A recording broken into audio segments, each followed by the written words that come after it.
It's that time of year again when we change the method of harvesting from all of the highly productive courgette or zucchini plants we are growing so that we're not overloaded with the harvest too much. The risk of being overloaded with too many courgettes happens every year when the weather warms up.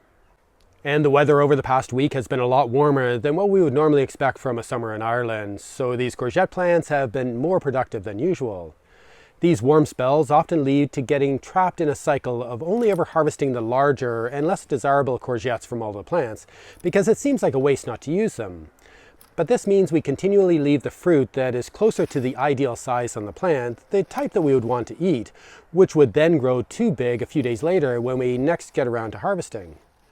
I used to often get into this trap, trying to eat or process or preserve or give away these larger courgettes, which were sometimes becoming marrows, even though many people don't like the flavor and texture once they get too big. And they are just too much to eat. But for the last few years, I've changed the harvesting strategy in order to try to deal with this. The more productive the plants get, the more I harvest, pulling off any of the larger courgettes or marrows, as well as the more moderate-sized ones and even the smallest of the fruit from all of the plants. And then I set the larger courgettes aside, often throwing them straight into the compost bin, and focus on eating and preserving the tastier, more delicate, and more desirable smaller courgettes. That's when I use the recipes of the summer that can really take advantage of the better texture and stronger flavor of the more immature fruit. By harvesting all of the plants really hard, removing anything that's really edible, this means there's nothing left on the plant to grow too big before we get around to harvesting again a few days later.